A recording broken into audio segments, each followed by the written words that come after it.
நீ விசுவாசித்தால் தேவனுடைய மகிமையை காண்பாய். நீ விசுவாசித்தால் செயல்படாத உன்னுடைய அவயவங்கள் செயல்படுவதை நீ காண்பாய். நீ விசுவாசித்தால் நீ முடங்கி கிடக்கிற இடங்களிலிருந்து உனக்கு விடுதலை இழப்பதை நீ காண்பாய். உன் கையின் பிரயாசங்களிலே நீ நொண்டியை போல சப்பானியை போல கிடக்கிற இடத்திலே நீ விசுவாசித்தால் தேவனுடைய மகிமையை காண்பாய். ரட்சிப்புக்கேற்ற விசுவாசம் உனக்குள் இருக்கிறதா அந்த சகோதரனே? இயேசு உயிர்ப்பிக்கிறார், இயேசு ரட்சிக்கிறார், இயேசு சுகம் கொடுக்கிறார், இயேசு பிணியாளிகளை சுத்தமாக்கினார்.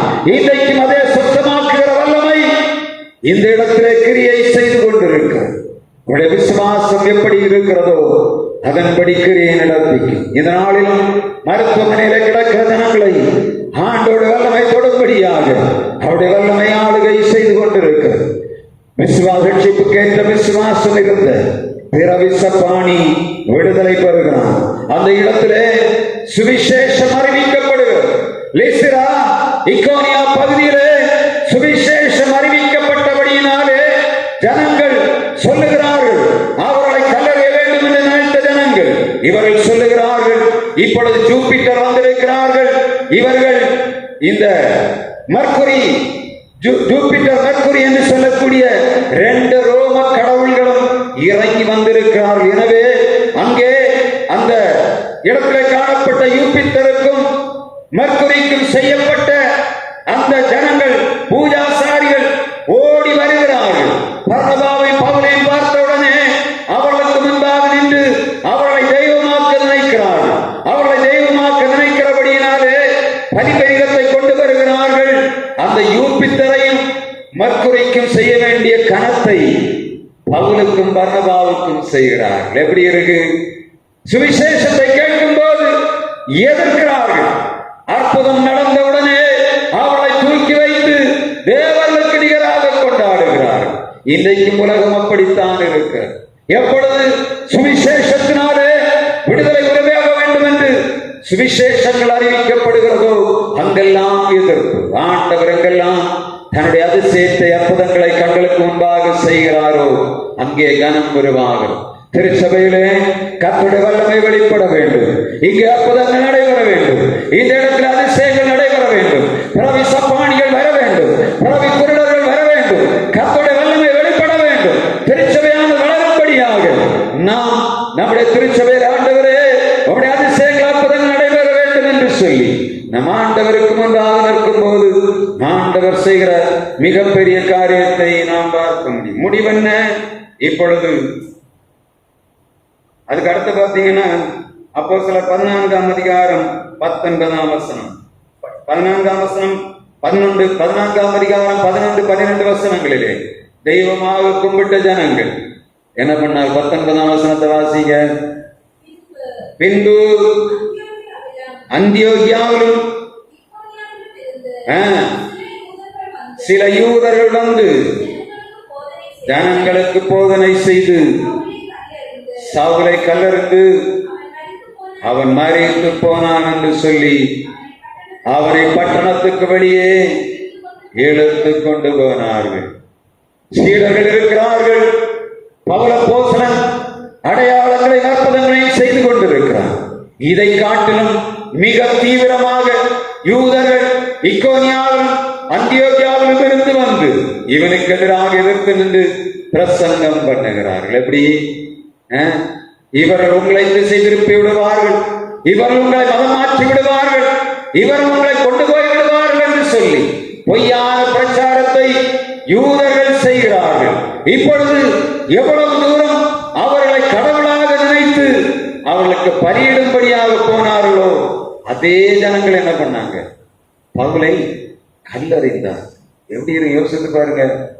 கல்லறிந்தது சாதா கல்லறி அல்ல. கல்லறிஞ்சான் செத்து போனான் என்று அவனுக்கு கிடக்கிறான். இப்ப செத்து போனா உள்ள போடக்கூடாது, பட்டணத்துக்கு வெளியே அவனை தெருவில் இழுத்து கொண்டு போனார்கள். எப்படி இழுத்துட்டு போயிருப்பாங்க? நாயை அடிச்சு இழுத்துட்டு போன மாதிரி பவுல அந்த தெருவில் இழுத்து கொண்டு போகிறார். சுவிசேஷத்து நிமித்தமாக ஆதி அப்போஸ்தலர்கள் பட்ட உபத்திரவங்கள் கொஞ்ச நஞ்சமல்ல. எல்லா அற்புதங்களையும் செய்தவர்கள், தங்களை காப்பாற்றிக் கொள்ள முடியுமே, ஏன் ஆண்டவர் செய்யவில்லை? உபத்திரவங்களுக்கு ஏன் ஒப்புக் கொடுத்தார்? வசனம் சொல்லுகிறது, அவர்களே சொல்லுகிறார்கள், அந்த கடைசி பகுதியில் சொல்லுகிறார்கள், உபத்திரவங்களின் மூலமாக நம் ஆண்டவருடைய ராஜ்யத்தை சுதந்திரிக்க வேண்டும் என்று சொல்லி சீடர்களுக்கு புத்தி சொன்னார்கள். கிறிஸ்தவம் என்பது உபத்திரவத்தின் பாதை. கிறிஸ்தவம் என்பது பாடுகளின் பாதை, உபத்திரவம் நிறைந்த பாதை. Christianity is not the bed of roses என்று சொல்லப்படுகிறது. கிறிஸ்தவம் என்பது மரப்படுக்கை வாழ்வல்ல. கிறிஸ்தவம் என்பது முள்ளுகளும் கல்லுகளும் சோதனைகளும் அவமானங்களும் பரியாசங்களும் வேதனைகளும் பாடுகளும் நிறைந்த வாழ்க்கை. ஆனால் அவர்களுக்கு என்ன கொடுக்கப்படுகிறது? இவைகளின் மத்தியிலே பரலோகம் வைக்கப்பட்டிருக்கிறது. அப்போஸ்தலர் நம்பிக்கை என்ன? ஆண்டவர் சொல்லி போனார், அவர் சீக்கிரமாய் வருவார், எனவே எங்களை சேர்த்துக் கொள்வார். இந்த உலகத்திலே இந்த மண் சரீரத்தோடு இருக்கிற வரையிலும் ஆண்டவர் கொடுத்த வேலையை நிறைவேற்ற வேண்டும் என்று சொல்லி எல்லா உபத்திரவங்களையும் சந்தித்தார்கள். இப்பொழுது இக்கோனியாவில் விரட்டப்படுகிறார்கள். திரும்ப பார்த்தீங்கன்னா அவங்க எந்த ரூட்ல போனாங்களோ இக்கோனியாவில் புறப்பட்டு திருப்பை வந்தார்கள். திருப்பையிலிருந்து திரும்ப லிஸ்திரா, இக்கோனியா, பிசிதி, அந்தியோக்கியா, வர்கே, அத்தாலியா என்ற இடத்தில் வந்து திரும்ப கடல் மார்க்கமாக அந்தியோகியாவுக்கு வருகிறார்கள். வழியில் வரும்போதெல்லாம் எந்தெந்த இடங்களிலே அவர்கள் போய் சுவிசேஷம் அறிவித்தார்கள், எல்லா இடங்களிலும் திரும்ப போய் சொன்னார்கள். எல்லா பாடுகளும் உண்டு, இவைகளின் மத்தியிலே பரலோகம் உண்டு என்று பிரசங்கம் பண்ணினார்கள். இவைகளின் மத்தியிலே தேவனுடைய ராஜ்யம் சீக்கிரமாய் வரும், அதற்கு நீங்கள் ஆயத்தமாய் வாழ வேண்டும் என்று சொல்லி சீடர்களுக்கு புத்தி சொல்லிவிட்டு திரும்ப வந்தார்கள். இந்த 14ஆம் அதிகாரம் அப்போஸ்தல நடபடிகளிலே பவுல் பர்னபாவினுடைய பிரயாணத்தை மிக தெளிவாக ஆண்டவர் எழுதி வைத்திருக்கிறார். 13-14ஆம் அதிகாரத்திலே முதலாவது மிஷனரி பிரயாணமாக பவுல், பர்னபா, யோவான் மூவரும் கிளம்பி போனார்கள். ஆனால் பாதி வழியிலே இந்த பெர்கே பட்டணம் வரும்போது யோவான் திரும்ப எருசலேமுக்கு போய்விடுகிறான். அதற்கு பின்பாக அந்த ஆசியா மைனர்களுக்குள்ள காணப்பட்ட இக்கோனியா, லீஸ்திரா, தர்பை, இக்கோனியா இவை இந்த இடங்களிலே இந்த பவுலும் பர்னபாவும் ஊழியத்தை செய்துவிட்டு திரும்ப அவர்கள் போன இடங்களிலே திரும்ப வந்து திரும்ப அந்தியோகியாவுக்கு வந்தார். யோவான் எருசலேமுக்கு போனான். இந்த பவுலும் பர்னபாவும் அந்தியோகியாவுக்கு வந்து அங்கே கொஞ்ச நாள் தங்கி இருந்தார்கள். செய்த வேலை என்ன? போனார்கள், மிஷனை பணி முடிந்த பின்பு சொந்த இடத்திலே வந்து கர்த்தர் செய்த அதிசயங்களை அந்த அந்தியோகியாவில் கிறிஸ்தவர்களுக்கு அவர்கள் திரும்ப பறைசாற்றினார்கள். பணி செய்தார்கள். பணி முடித்து வந்து திரும்ப தாங்கள் செய்த பணியை அங்கே ஒப்புவித்தார்கள். நம்முடைய ஆண்டவரும் அப்படித்தான் பூமியிலே வந்தார், தன்னுடைய பணியை நிறைவேற்றிவிட்டு பரலோகம் போனார். இப்பொழுது எதிர்பார்த்துக் கொண்டிருக்கிறார். திருச்சபை உருவாகி கொண்டு வருகிறது. கர்த்தருடைய வருகை மிக ஆயத்தமாக காணப்படுகிறது. பணி செய்ய வேண்டிய நாம் நிறைவாக செய்யும்படியாக நம்மை கொண்ட ஆண்டவர் அடையாளங்கள் அற்புதங்கள் இந்த இடத்திலே செய்ய வேண்டும். திருச்சபையிலே அடையாளங்கள் அற்புதங்கள் நடைபெற வேண்டும். ஆண்டவருடைய வார்த்தை உறுதிப்படுத்தப்பட வேண்டும். இந்த இடத்தில் ஆண்டவர் நமக்கு தந்திருக்கிற இந்த நல்ல திருச்சபையிலே கர்த்தருடைய சுவிசேஷம் பறந்து பெரிய வேண்டும் என்று ஆண்டவர் விரும்புகிறார். ஏன்? ஆண்டவர் உபத்திரவங்களை அங்கே நம்முடைய கண்களுக்கு முன்பாக காட்டி இருக்கிறார் என்று சொன்னார். ஆதி அப்போஸ்தல சபையிலும் உபத்திரவங்கள் இருந்து, எனவே சோர்ந்து போகாதபடி ஆண்டவருடைய பணியை செய்வோம். தேசத்தை நன்மையினால் நிரப்புவோம். இந்த இடத்தை சுவிசேஷத்தின் நிறைவினாலே நிரப்பி ஆண்டவருடைய வருகையிலே நம்மை கொண்ட ஆண்டவர் செய்த ஆத்ம ஊழியங்களை, ஆத்ம பணியுடைகளை ஆண்டவர் கணக்கிலே எழுதி வைத்திருப்பார். ஒரு ஆத்மாவை நீங்க இருக்கிற இடத்துல ஆண்டவருடைய ராஜ்யத்துக்கு நேராக கொண்டு வருவீர்கள் என்று சொன்னார். ஆண்டவர் எழுதி வைப்பார். எப்படி?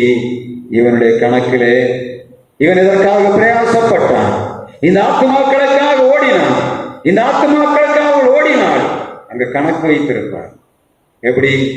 இவனுடைய கணக்கில், நம்முடைய கணக்கில் போகும்போது நம்ம மறந்து போயிருக்கோம். இந்த உலகத்தை விட்டு போகும்போது நியாயத்திற்கு பின்னால் ஜீவ புஸ்தகம் திறக்கப்படும். அப்பொழுது ஆண்டவர் வாசிப்பார். சோபிதராஜ் என்ன பண்ணினான், என்ன ஊழியம் செய்தான், எங்கே எத்தனை பேருக்கு ஆசீர்வாதமாக இருந்தாலும் ரெக்கார்டு அங்க தெளிவாக எழுதப்பட்டிருக்கும். அது போலதான் ஒவ்வொருவருக்கும் ஆண்டவர் அந்த கணக்கை கரெக்டா வைத்திருக்கிறார். இங்கதான் நம்ம கம்ப்யூட்டர் பார்க்கிறோம், கம்ப்யூட்டர் லிவிங் புக்.